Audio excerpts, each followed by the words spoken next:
131 of Noodle Time. I'm your host, Mark Segovia, alongside Andres Naranjo. What's going on, Andres?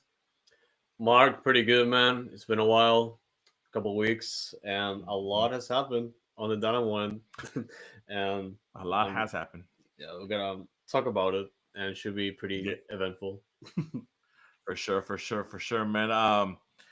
Yeah, a lot has happened since the last show, man. Obviously, last week it was me and Eric. We had a little bit of technical difficulties last week, but we were able to manage through and pull through and get all that stuff situated technically. But new week. Um, some good news, some terrible news. Yep. Um, I think maybe we should start out with the terrible news.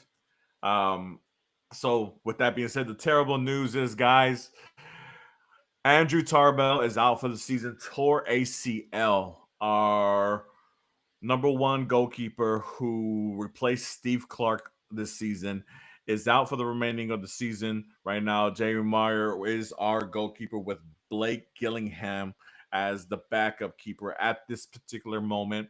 Obviously, he saw minutes yesterday against El Salvador, and he saw minutes obviously against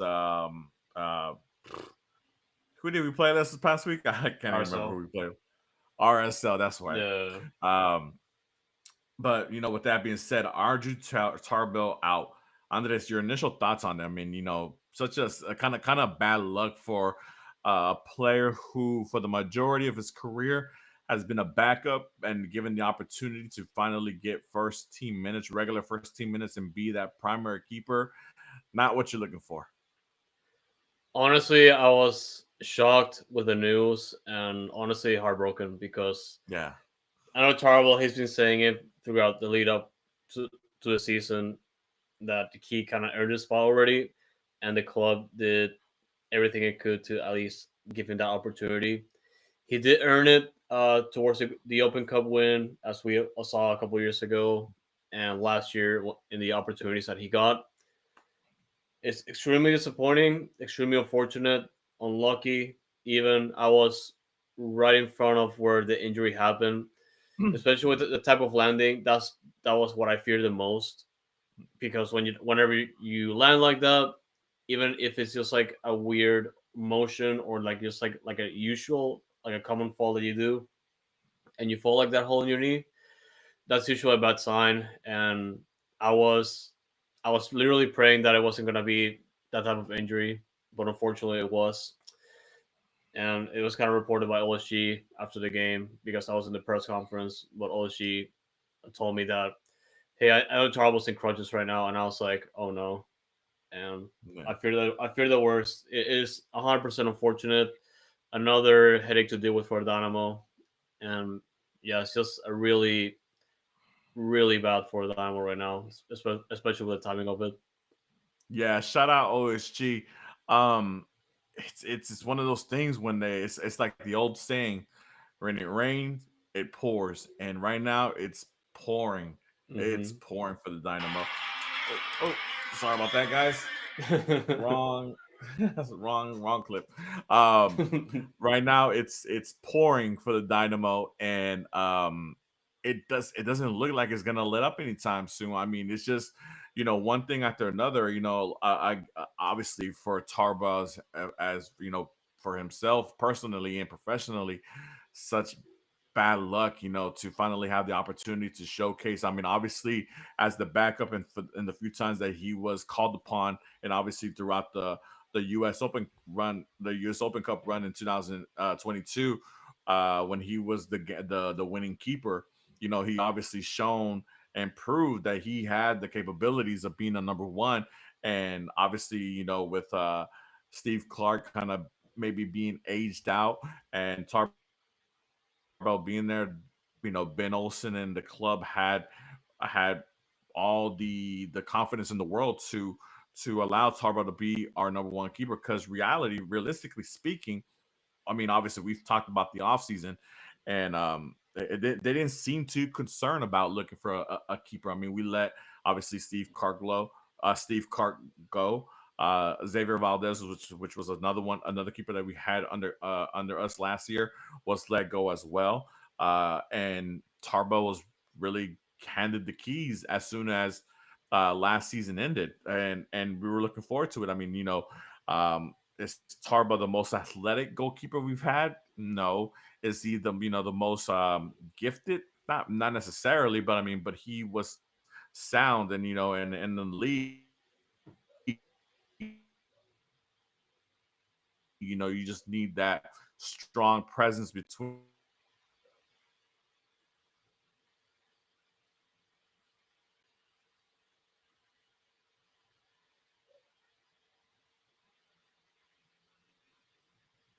defense to cross him, and he seems like a great guy, kind of down to earth and very chill individual. So, shout out to Andrew Tarbo, and hopefully he gets a speedy recovery. But with that being said, I mean, look, I mean, we lost our DP captain, Achache. We sold our best up and coming center back in Mikael. Coco is out there killing it in Liga MX. Shevchenko, who's our other captain, uh, dealing with injuries. Escobar's coming back. We but I mean, what do we do? What do we do? I mean, as far as like the goalkeeping role now, right? I mean, obviously, Jamie Meyer, he's 36 years old. Like backup last year for FC Frisco, kind of thrown into the den right now.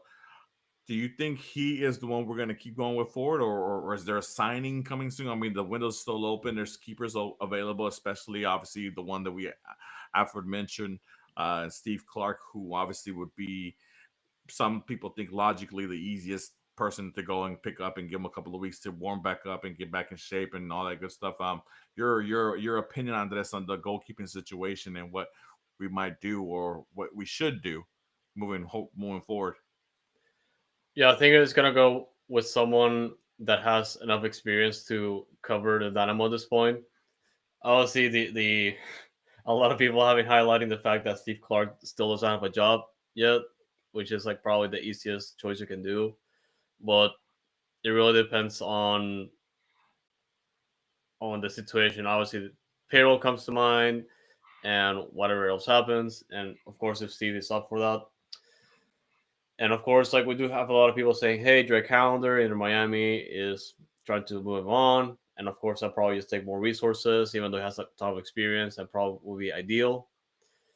It really depends, but I feel like they're just gonna go out to get someone with experience because I don't think Blake Gillingham or Pedro Cruz are ready, especially since they just got here as a second string, and probably it'd just be best to have like someone with experience to start and have Jay Maurer as like just to cover bench just in case.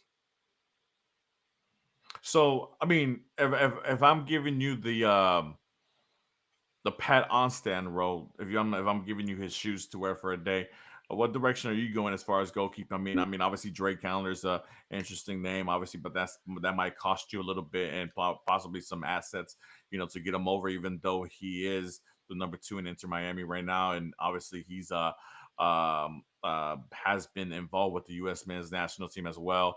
So I mean, he is somebody that's there available. Like we said, for Steve Clark, who's obviously familiar with the club and everything, and depending on how he's managed to keep himself in shape over the offseason, whether or not he's in full retirement mode, or he's still hoping to catch on with the club. I'm not sure of his situation right now. Or like you said, do we just roll with Maurer for a couple of games and see how he does, and maybe we have maybe we have a little bit of good luck, and he's actually a decent enough keeper to keep us afloat for a couple of games, to until we so that way we don't have to make such a drastic decision. Honestly, it would take a lot of resources if obviously we go out to the market and try to convince one of the teams to give us one of the goalkeepers because they look at the situation. They're like, okay, they're probably looking at a temporary goalkeeper. Hmm. We're probably just gonna try and get as much game as possible. Yeah. Which it could be a reality, but I feel like they might go with someone that doesn't have a club right now. They've been looking at a lot of players that do not have clubs or have like deals that are expiring or looking to prove the situation, which is what happened with like Dwayne Holmes just now. It could be different. Like it could just be that, but I feel like that's what Paronsa would do. He might just be leaning more towards the the most affordable way possible, just based on the circumstances, especially with what we're trying to do with Gam, designated player situation, and more depth because there's still a lot of holes left in this roster. Yeah, maybe we can get a first ever GM goalkeeper on the pitch. Get Pat with the old gloves on there, Yeah. the New Jersey on there, get him out there doing a few reps out there. Maybe see what happens with that. Pull out maybe a new record of age for a goalkeeper in a professional league or something like that. But look, obviously, disappointing news, terrible news for the Dynamo faithful. Obviously. Losing their number one keeper. So we'll see what happens. I mean, obviously, there's a lot of news and rumblings of players incoming and players that we've been rumored with, but I haven't heard anything about it as far as goalkeeping goes. But I mean, like I said, um, anything happen, right? Anything happen. A couple hours pass by, and we'll see what happens, and hopefully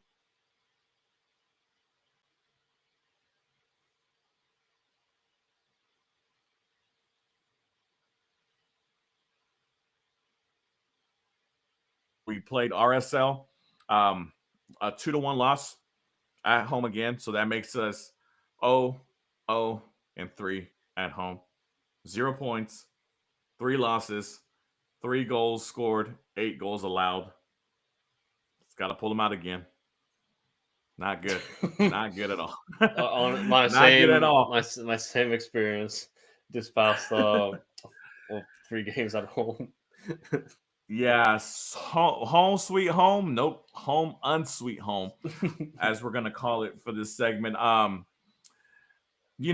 Obviously some good points. Obviously, Ponce scoring his first goal for the season, getting off the 0 mark.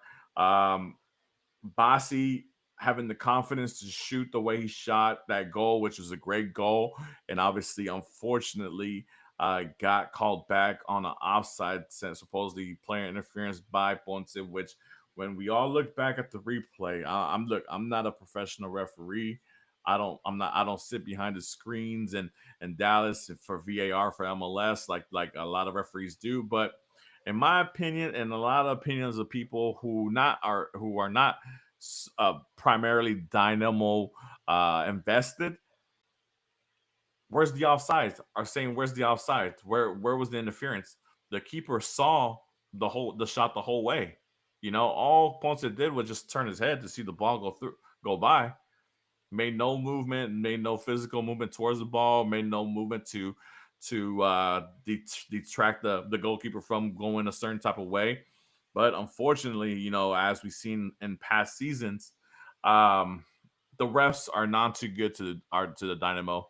Andres, your opinion on that call, man, and how it might have changed the fortunes of the Dynamo, because once that goal was scored, man, we were on our way, but then again, typical Dynamo in the start of the season, our bad luck is just weighing hard on us right now. Yeah, just going back to the call, I was there in person, and from where we were sitting, it was a little bit tough to see if the call was right or not because it was happening. We did score the goal. VAR check took like about 3 or 4 minutes, probably 3 minutes, and the referee overturned the goal. Which at the time I was like, okay, I have to check this one out because this is one of the rare calls in soccer when it comes to like obstructing the view of the keeper of the shot. And these type of calls barely get called because like those are so difficult, and the way that VAR is set up is to obviously there's like 4 different ways to actually force the VAR check, and I'm guessing the most of you did it because of how the goal was scored because Mhm. they automatically check like all the goals no matter what. Yeah, every But scoring then situation. but then there's like a clear and obvious error, which I don't think it was clear or obvious, but it just came down to just checking the proceed like how the goal went down. And honestly, I felt like the call itself was harsh. Harsh. They definitely took their time to, or like the referee definitely took its time to check out the entire play and to demonstrate that the keeper didn't have a clear view of the ball. Hmm. Like, even when Ponce was trying to get back in line because he thought he had possession of the ball at one point, Hmm. and I felt like that was harsh. I felt like that was a pretty bad call, and I could just be saying it because of bias, but not really. I try not to do that because it's difficult to be a referee, and when you have these type of tools, especially VAR with like other referees checking that. Obviously, they gave the recommendation to check VAR. The referee has the final decision on that, and it's real fortunate. I feel like that was a goal. The goalkeeper did have a pretty good view of the shot itself. Justice Ponce was just like a little bit like towards the middle, not exactly like in his middle of the view, but he like the goalkeeper was like at an angle. He has a pretty bad position to like set the shot either way, but yeah, like it's just unfortunate, and at Yeah, this point it's kind of like what pro does every single week. for sure. So when I first saw, I was watching it from home. You know, to be honest, I was stunned at first because obviously I don't expect Basi to shoot from outside the box, right? Right? So when I saw it go in and I saw the way Ponce's head moved, I was like, oh, that ball must have scraped his foot or something like that to kind of angle to the way it went. So I was like, okay, that's what I initially thought it was before I saw the replay of the whole thing, right? And when I saw the replay, I was like, oh wait, yeah, Ponce turned his head, but the ball was nowhere near him. It didn't scrape him or touch him, anything. So once I saw that, I was like, oh, it's a goal. It's a clear goal. You know, he's not in the way. You can see it from the point of view of behind the goalkeeper. The goalkeeper has enough vision. There's enough distance between him and Ponce to where he's not in any kind of way distracting or opposing the visual for the goalkeeper. So I'm like, okay, this goal easy. Whatever they're gonna look over it because it's a goal scoring. It's a scoring opportunity and blah blah blah. They're just gonna do their due diligence and that's gonna be that. But then it kept rolling and then okay, VAR checks is done. They hit the ref. Hey, go take a look at it yourself. I'm like, well, I mean, what else could they be looking for? In my opinion, like I'm like, well, what else are they looking for? Why is it taking so long? And then, like I said, like I mean, like majority of Dynamo fans and maybe majority of casual, just MLS fans or soccer fans who just happen to be watching the game, and obviously for those who've watched the replay over and over again, just the sheer shock of it being called back, man, and just how much it kind of changed the momentum of the game in a bit. Obviously Dynamo were, you know, battling uphill. The first goal was scored by RSL, then Ponce scored, and then and then obviously the Bassi goal would have made it 2-1, and then quickly like how things just been happening, man.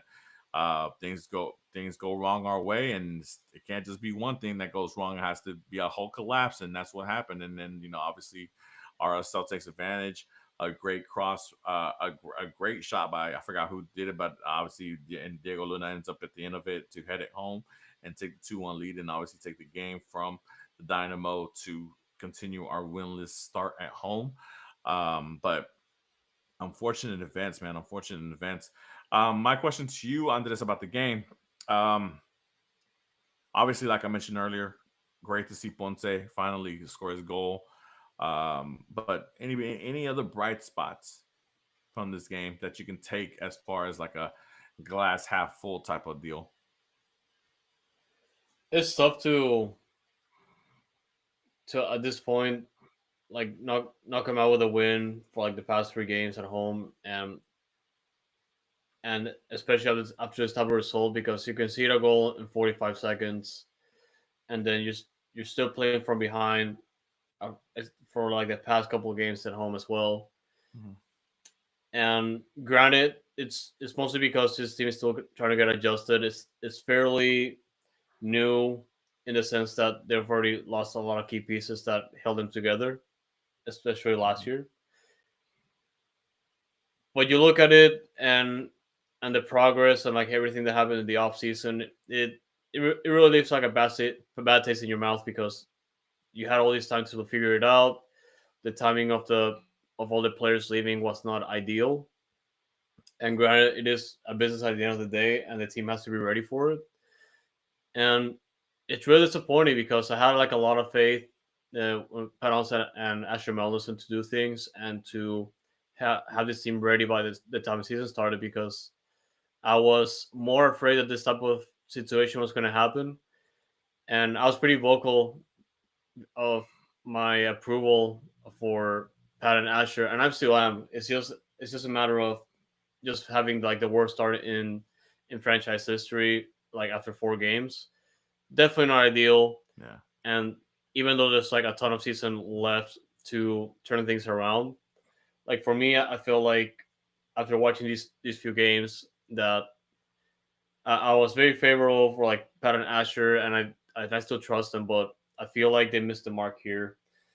And we all granted we also have to deal with like injuries. We're missing our own players that can definitely change the game for us, but the timing of everything was kind of bad, and I feel like they were not like ready to address that, or honestly just provide a type of short term or long term solution for a long run.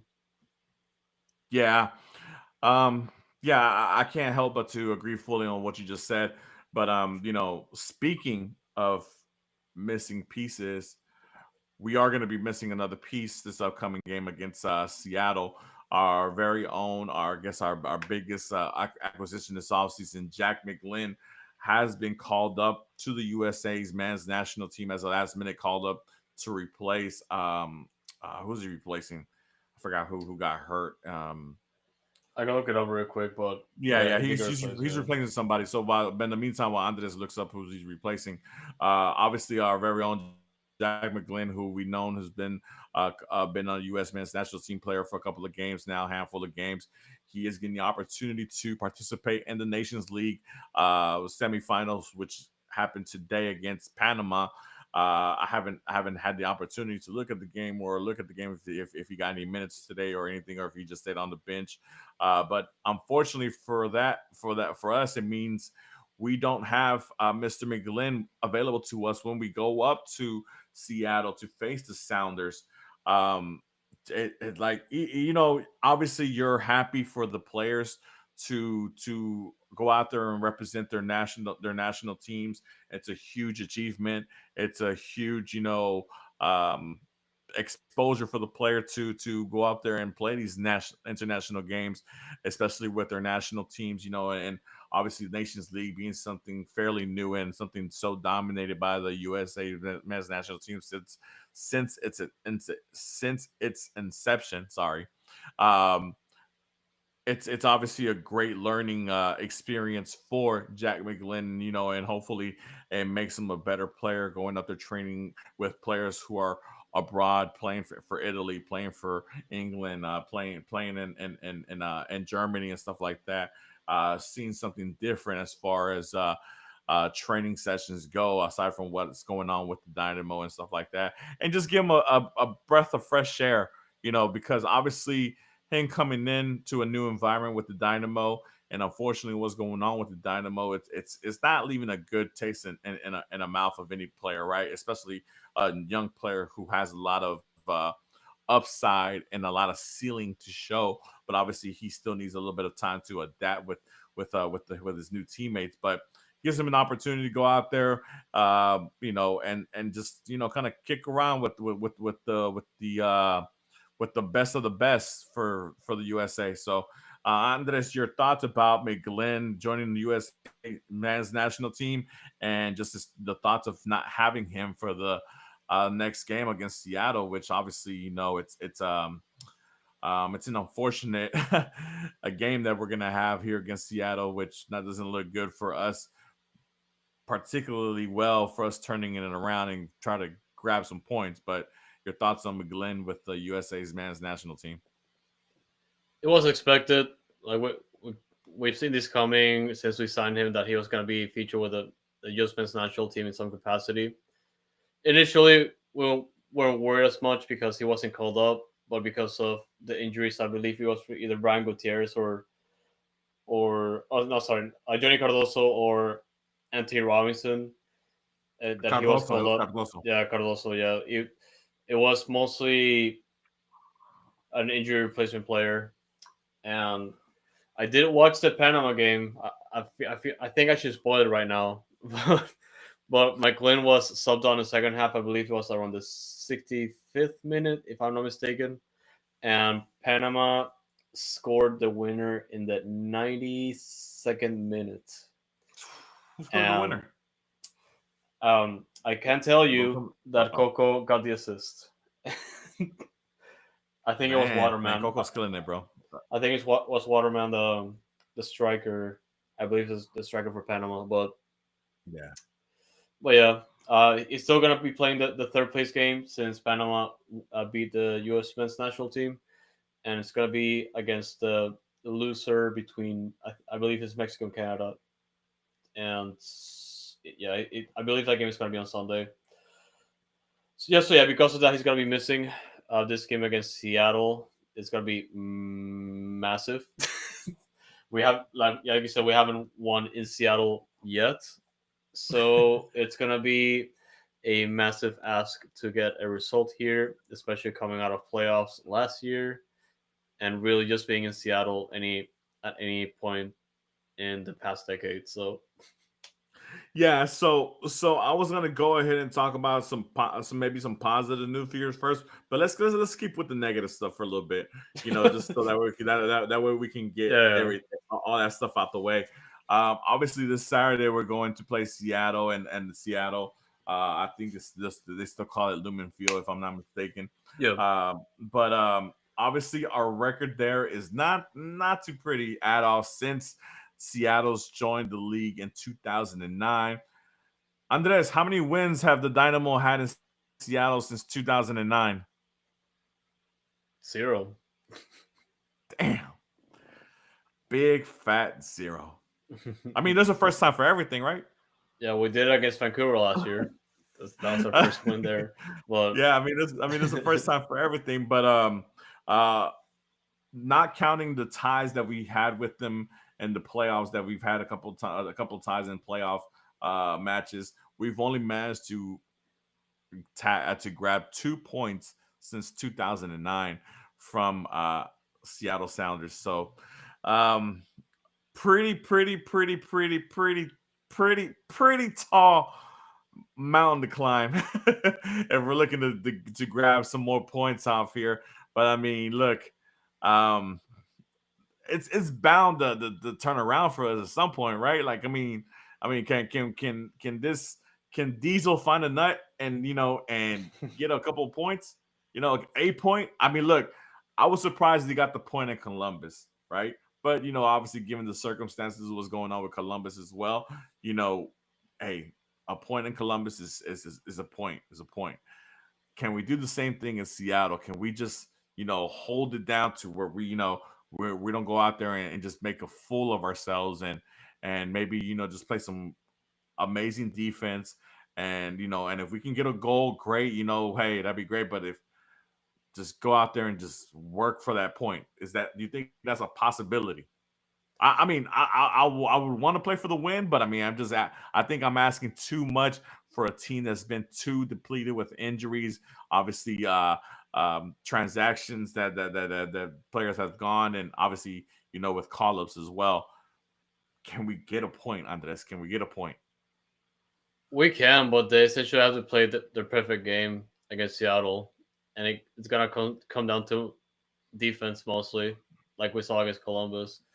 I feel like this game can be a little bit different. Obviously, Seattle can definitely stretch our marks, and they're gonna once again try to catch us flat-footed and look for those type of opportunities. And with this back line, it's definitely concerning because, like we've seen it in a few more games, they have the tendency to just be out of sync. Which obviously for a back line, that's just inexperience, or like not inexperience, but rather just not that there's not enough chemistry in between them that they understand what they have to do. Because for like the past few games that I've seen, that's definitely been an issue. And Columbus with the exception, because that I feel like that was a pretty probably the best defensive performance of the season so far. But it's gonna take a perfect game. I would say if we're talking 3 points, it's gonna take more than that. And by more than that, I mean scoring goals or one. And it's gonna be that type of thing that they have to find a way to open up the game a little bit or try to catch Seattle, or like having Seattle like playing the game Seattle is playing against us in a way, because Yeah, Seattle's gonna be looking for those spaces. Houston will need to figure out a way to bypass the double marking like that Ponce gets almost every single game, or try to break through the lines, because this team is just like seems afraid to, whenever they're in the final third, they just try to like break it inside the box, and because the tendency falls around crossing the ball and seeing what happens, which tends to work, especially since we have some pretty good fullbacks that can assist, and obviously the winger situation is different with Anali or Quinones, so yeah. You it's know, tough. yeah. This. I mean, this. Look, I'm not gonna I'm not gonna sugarcoat it. I mean, obviously Seattle's always a good environment. Big crowds always. I think it's they always 30,000 plus in there. Loyal fans and stuff like that, and the atmosphere is so amazing. And very few cities do you go to and have an atmosphere like that. Around MLS. And when you go to those type of atmospheres, being the visiting team, the best thing that you can do is to keep them quiet, right? Because they're gonna be loud, they're gonna be rowdy, they're gonna be good, going ready to go. And I think one of the fortunate things for us is, even though this Seattle Sounders team is loaded up front with I guess kind of quote unquote names. I mean, obviously I think Ariola's out for the season. He got injured, right? They got Yeah. Jesus Ferreira, they got Jordan Morris, Rusnek, I'm missing somebody up. I'm missing somebody up right now. I Roth can't last think year of did right now. I damage, can't so think. much damage against us. Like I think like Paul Roth, Yeah, yeah. if I'm not So mistaken, but yeah, yeah, so I mean, De La Vega as well. yeah, But obviously those players. This is not your atypical strong Seattle Sounders team that we've seen of the past. With Rowan Diaz and Ladero, or the one with Dempsey and Martin, and player and Seattle Sounders of those capabilities, right? But I mean, given the fact that these are veteran players in MLS who have scored in MLS, and who have success in MLS with prior teams, and with Seattle, as Morris goes, and Rusnik and De La Vega. Um, they're still a very capable team, right? And obviously at home, they're wanting to go out there and just cause rampage. And look, the Dynamo right now are that is that gazelle that's just out there in the open field, and it has a broken hoof. It's easy prey, and everybody just wants to go and score as many goals on them as possible, and annihilate that little gazelle as badly as possible. And I think that's where the Dynamo have to take pride in themselves, and go out there and show that, hey, look, you might eat me, you might defeat me, but it's gonna take you a while. I'm gonna go out with a fight at least. You can't just go out there and just let them score five on us and then just call it a day. Nah, that's not what this is for. You have to have a little bit of pride, and you have to play for the crest, on your chest and stuff like that. So, like I said, unfortunately, the Dynamo are going into this game very depleted, and things of that nature. But from what I hear, Andres, from what I'm being told, and from what I hear on the socials, that help might be coming along the way. Some kind of help in the offensive side of the ball. Rumors are they're still looking for some defensive help as well. Three players have been mentioned. One player has really, really been mentioned. Even the great Tom Bogut has mentioned the fact that he might be coming on here pretty soon. Maybe not for this game, maybe not in time for this game against Seattle, but maybe in time for the next game afterwards. But one old, I'm hoping I'm pronouncing this right. Ondre Ling from Slava Prague, um, who at the current moment is an attacking midfielder who fits the profile of the attacking 10 that we've been hoping for. Maybe coming in pretty soon on a transfer fee of $2.6 million um, per se, per sources. Your thoughts on Andre Ling, or what you've been able to look up on him? I know he had a little bit of a stint in Faranoid and things of that nature. So obviously he's a well-run, rounded player as far as playing in the Dutch league, and I think playing in the Dutch league. So your thoughts on him? Yeah, Andre Linger, at least that's how I think it's pronounced too. I think is definitely a 10, and we need that. We desperately need a player that's just not afraid to break the defensive lines and also is able to create those plays. And I did have to see some highlights to see what we're trying to work with, and it could definitely be different, like here in MLS. But the one thing that stood out to me is just the fact that he's not afraid to take shots, and this is something that the team also needs, which is great. And it's yeah, whenever Tom Walker announced it, I believe the fees around like 2.6 million dollars. Is going to be the designated player, and this the numbers stat wise, like as of the most recent season, are not ideal. I don't think he has like a ton of goals, like after like over 10 games. Only one goal right now Yeah, at the moment. at the moment, which is there's like fans that are concerned about that, and of course things can change over the course of the season and in a new environment.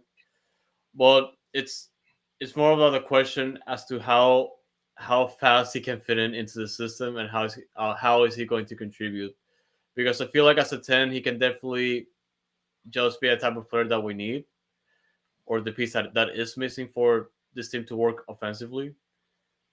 And I'm looking forward to it. And I'm not gonna really like start heading on him because he hasn't shown up yet. I'm still gonna root for him no matter what, and I'm gonna criticize him when there's enough time. Like enough time has passed with the team, of course. Yeah, for sure. Um, I think the question that I've been asked a lot, as far as as soon as this player has been mentioned and obviously linked to us, and it looks like it has a lot of legs, as our friend Glenn Davis would say. Latest Um, legs. um, I've been asked, is this the DP10 that we've been promised? I mean, I understand that he's going to be a DP at the moment because of the transfer fee. Is he commanding the type of salary to be considered a legit DP player for this league? The standard of that we're trying to portray to the rest of the league, to let the league know that, hey, the Houston Dynamo are in fact progressing team that's looking forward to competing with the best of the best in the league, and eventually competing for MLS Cups and supporter shields. Is this the player that's gonna um, does he fit the profile that we were hoping for? Because I mean, to be honest, like I said, I'm not gonna sit here and be like, oh, I'm familiar with the player, blah blah blah, this and that. I looked him up the same way everybody else has. I've seen the highlight reels or whatever. I've seen, where he's played and stuff like that. And like I said, I understand the reasoning for him being a DP because of the transfer fee and all that stuff, and because we have that spot available. But is he the DP10 that we've been waiting for, or is he just the person at this moment to cover the needs that we need at this moment? Whereas, when the summer window opens, he gets bought down, and then we actually go after our true DP playmaker, whether it's still a DP10 or just a DP playmaker. What your It thoughts on that, Andres? it could honestly be the latter, and it could honestly just be like the type of player that could work this year. And I feel like a lot of people were expecting that type of game changer, kind of like a Lucha Costa or Evander, that was just gonna come in and change offenses completely. Mhm. And obviously, the transfer fee makes it a little bit underwhelming because people were expecting like someone that was like a high value that has been producing a lot in recent times.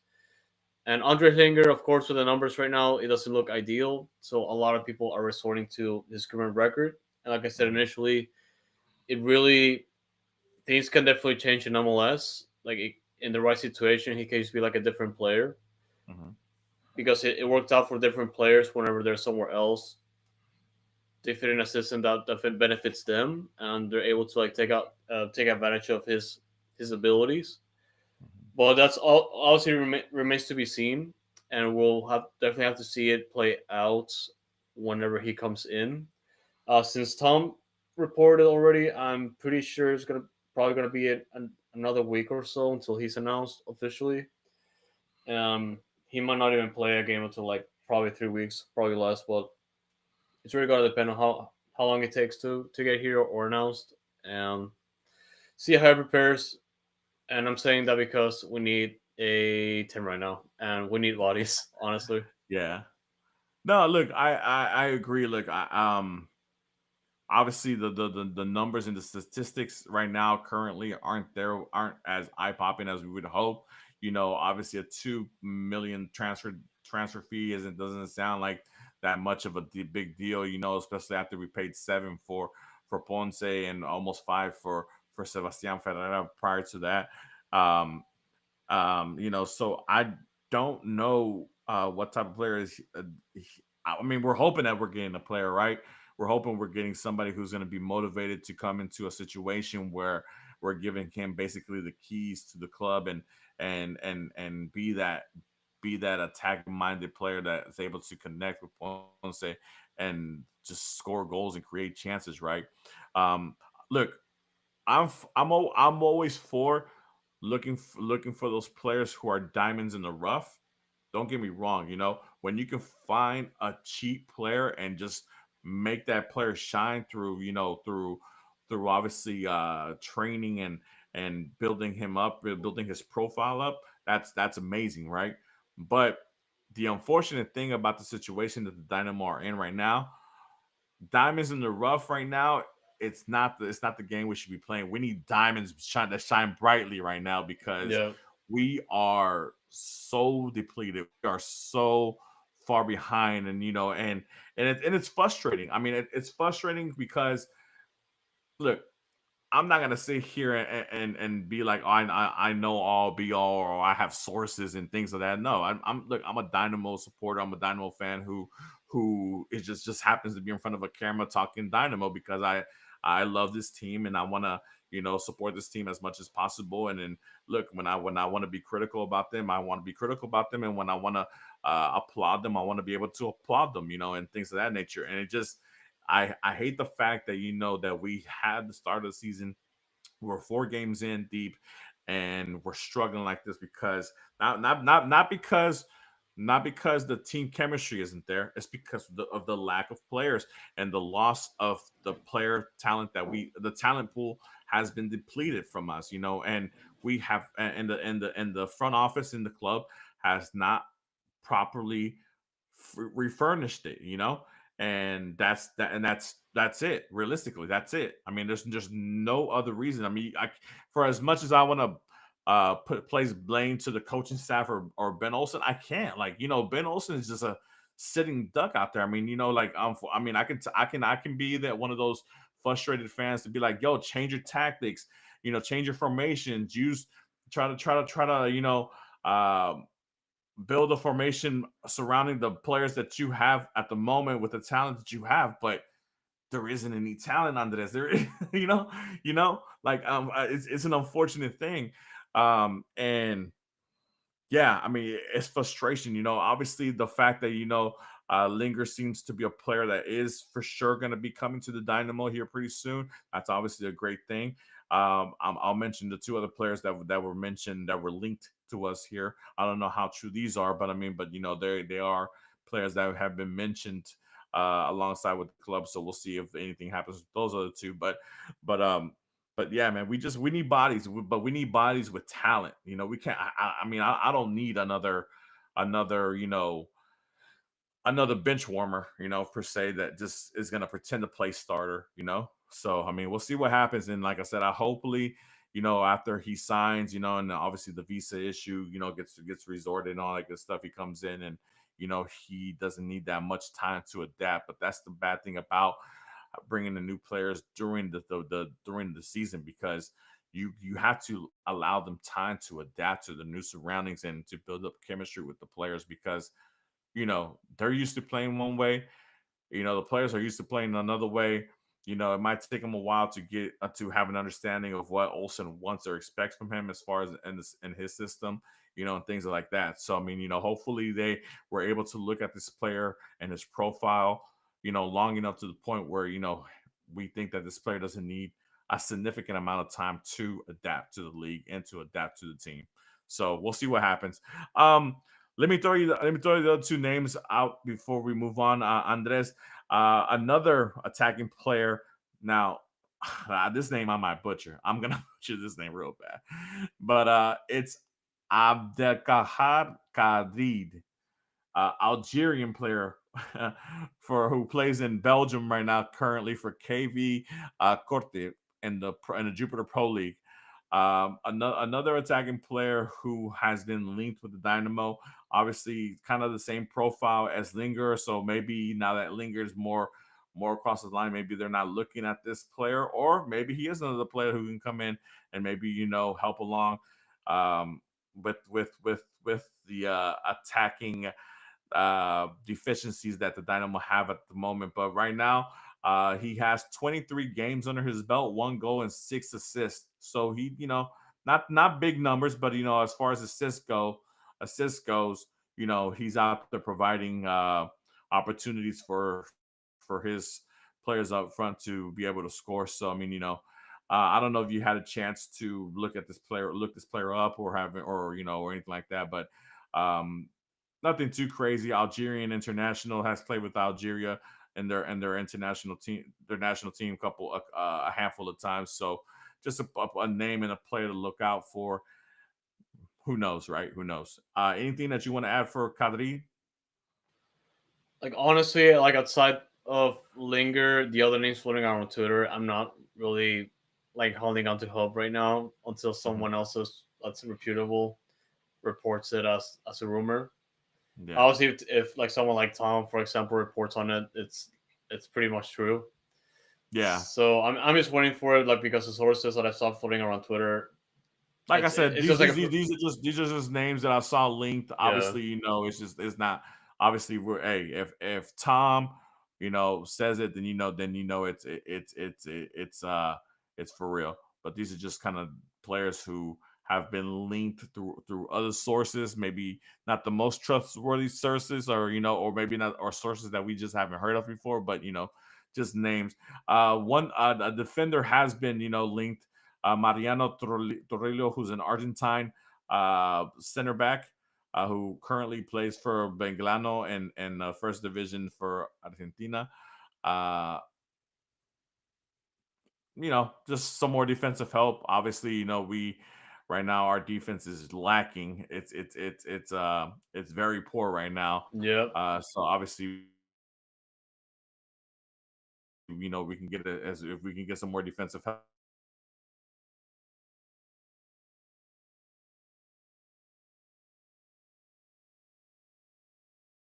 Unfortunately, starting the season, injured. Escobar trying to work his way back. I know we got Andrade, and he obviously showcased a little bit yesterday against Salvador, and we'll talk about that here in a bit. So obviously we're trying to make the defense formidable again. So hopefully, we'll see. Hey, like I said, these names are just names that players that have been linked.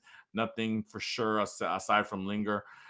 Just players and rumors. Obviously the window's still open for MLS, and obviously when we can hear rumors of players potentially coming to the Dynamo, we want to look them up and make sure that to see how truthful that can be. So, but anything on the Argentine player, Andres, before we move on. We could definitely use a defender right now.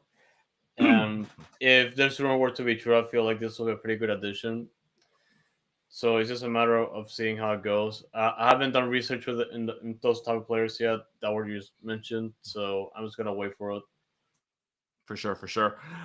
Andres, yes, last night, um, the Houston Dynamo faced their first national team ever, and El Salvador, La Selecta, came in last night, played against the Dynamo, and the Dynamo actually won at home, 2-1 against El Salvador. Yay! Yeah, so hey, good. Hey, any kind of positive news, right? Unfortunately, I mean, obviously the game wasn't streamed anywhere unless you had Canal Cuatro for El Salvador or whatever this and that. I did not have the opportunity to go to the game, nor did I have the opportunity to watch the game. Um, did Andres? Did you watch the game or any kind of way, or did you just process it through social media or through Discord or anything like that? Yeah, I couldn't watch it live whatsoever. I think somebody posted that there was like a link to a stream through like a app from El Salvador, Hmm. and I didn't do that. I mostly just watched the highlights after because the Okay. Dynamo posted highlights in the press release, and obviously didn't tell the story for the whole game. So I'm not For really gonna sure. say I don't really have an opinion on it, but Yeah. So but the man, goal scorers were yeah. Diego Gonzalez scored the first goal, and I was gonna say Pablo Escobar, Franco Escobar, Franco Escobar scoring the second off a corner kick from Nicolas Ladero. My first thing I saw the highlights of the goals obviously first and foremost, but I couldn't help to notice just the beautiful corner kick that Nicolas Ladero gave to set up the scoring, for Franco Escobar on that goal, to which made me think, look, coming in, I heard that Jack McGlynn was a corner kick master. You know, obviously, he had the assist for the Ponce goal on a free kick against RSL, but as far as corner kicks go, I haven't seen anything special. I've seen nothing great as far as corner kicks go from McGlynn. And obviously, Nicholas Lodero, seeing him on there do that makes me think, hey, maybe I want to see him kicking corner kicks from here on out, just for the next period of time, because those are just wasted opportunities that I feel that we're just giving up as far as set pieces go. Just your thoughts on that, Andres, as far as Nicolas Lodero may be taking over the corner kicks here in the immediate future for the Dynamo over Jack McGlynn. Yeah, like the corners from Jack have been like very inconsistent, or just like he definitely like It's been send very those far. He kicks over everybody. literally like I was gonna say that because like either those go over or those are like too short for Houston to do anything about it. Yeah. And it's fun if they do like a change of scenery for the time being. Lodero's definitely a type of veteran that we need in this team right now, so it's definitely useful. And I'm also just looking forward to talk about the first goal for the Dynamo because Oh, go man, ahead. oof, Do your thing. oh man, like, and this is obviously when they started losing the game 1-0 in the first 5 minutes, and Diego Gonzalez, man, like Dynamo, those captain, that I 100% believe he deserves a shot in the first team at this point because of some amazing seasons with those so far. For me, that goal, man, that kind of sealed it for me because he was in a position where I think he received like a deep pass from a Jimmy Maurer. I forgot who gave him the ball. It might have been Dorsey or somebody else. But yeah, he was able to receive a lucky bounce from another Dynamo player, and he was able to find an opening from outside the box. And the ball did like this bounce that if you play soccer like in middle school or high school, like if you get that type of bounce and you're open, there's a good chance you can just do like a volley strike that is gonna go Yeah. straight to the net if you shoot it correctly. He did that, and Okay. he literally shot it, and went to the far post, and it was magical. Like it was right outside the box, and it was beautiful. Nice. Yeah, I mean, it comes to a point where, like, look, unfortunately, we have all these circumstances lined up, and I mean, look, you hear around the league, right? Andres, Calvin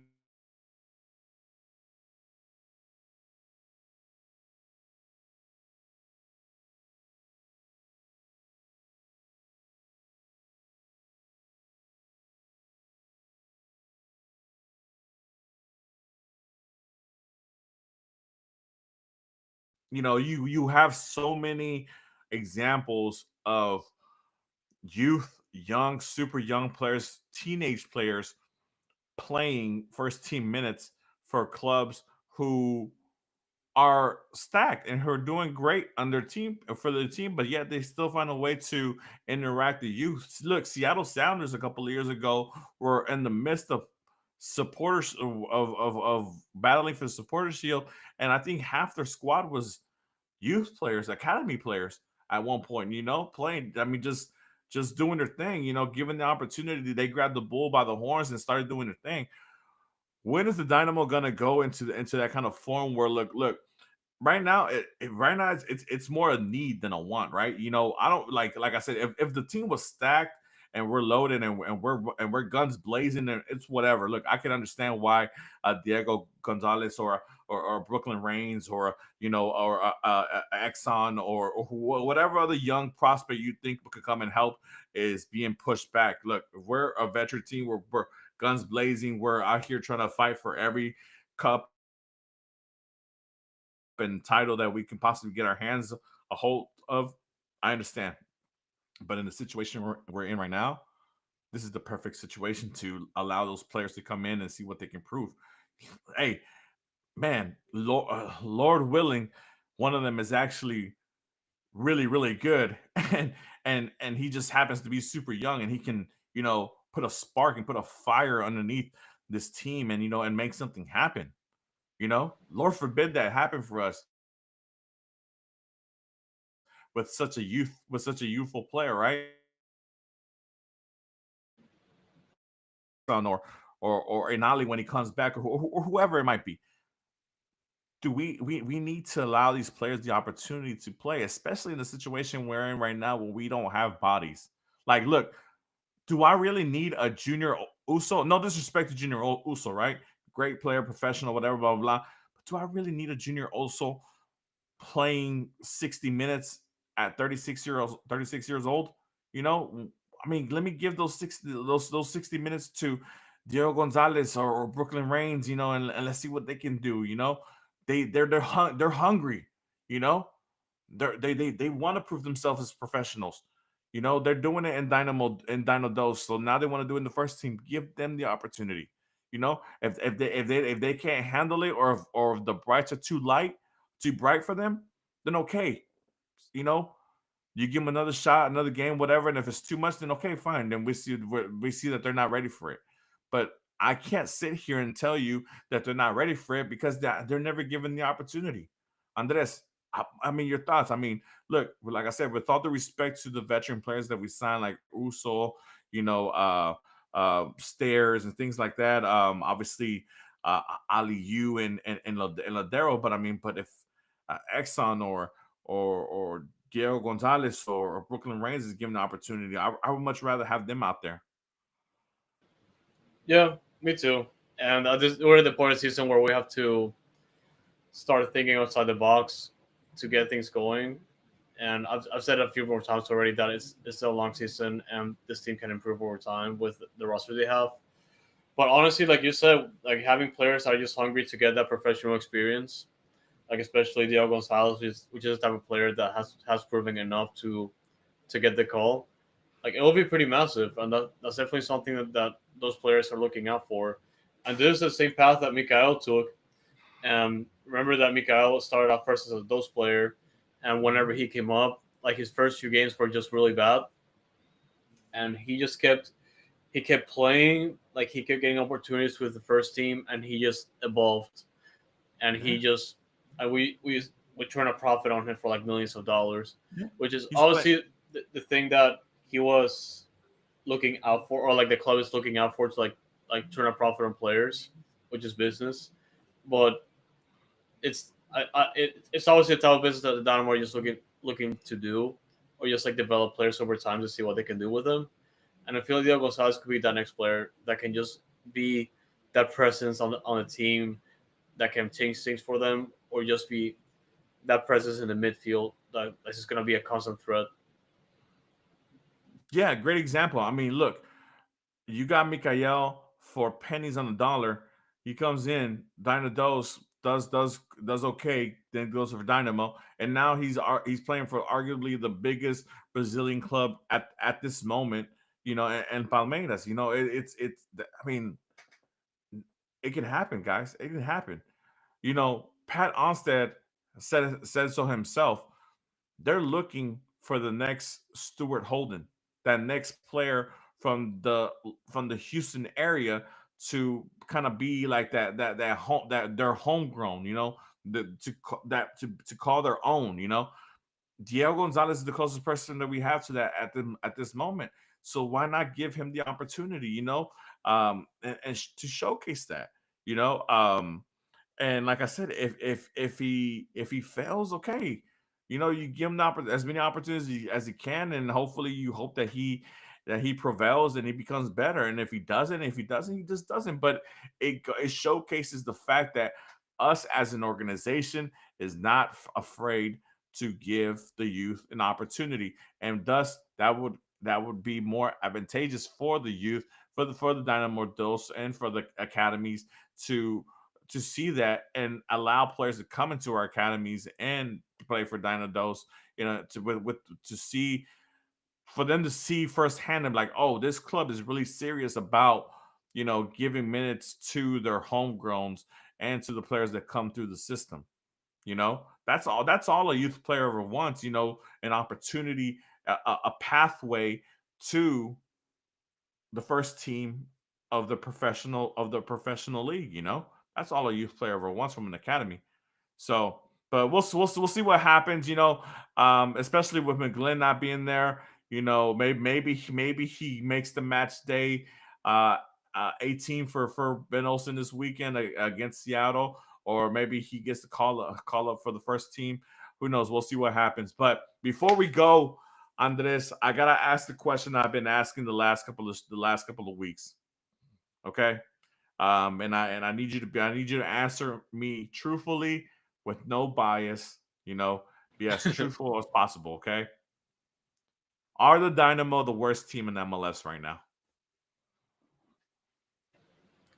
On paper, it's getting there, and I do believe that it really comes down to strength of schedule and the situation of each club.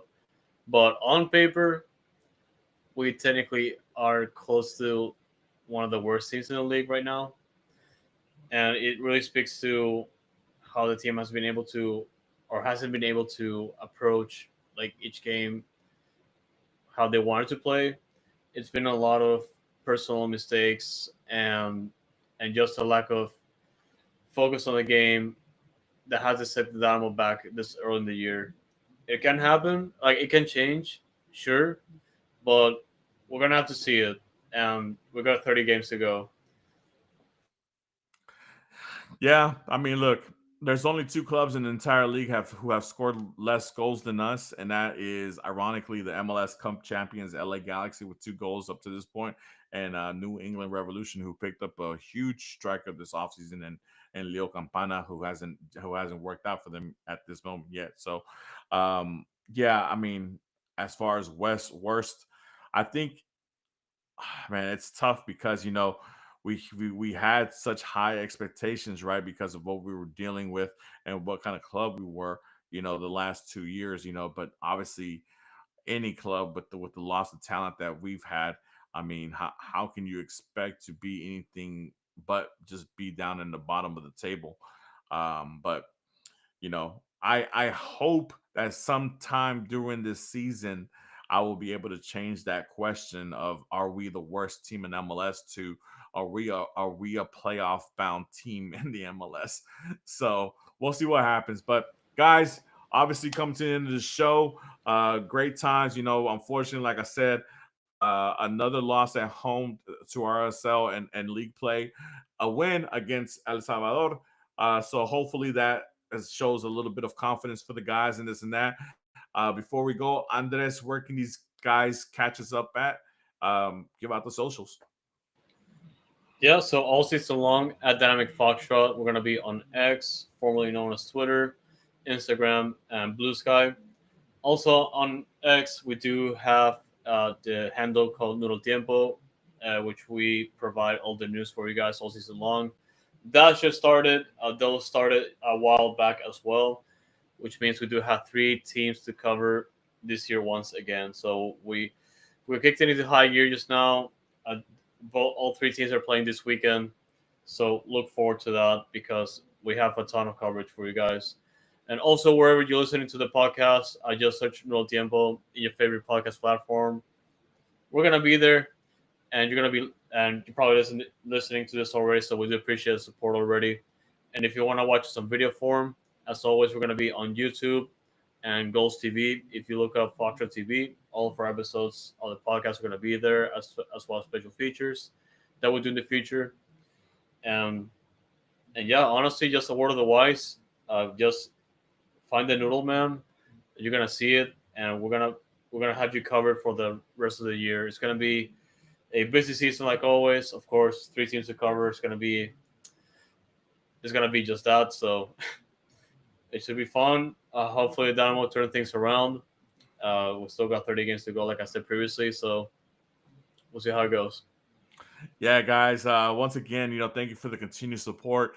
And like I said, hopefully we can turn the ship around. We'll see what happens this weekend in Seattle. But with that being said, guys, regardless of what's going on, we're always gonna stay here and hold it down. Throw the mages up. Yes, sir.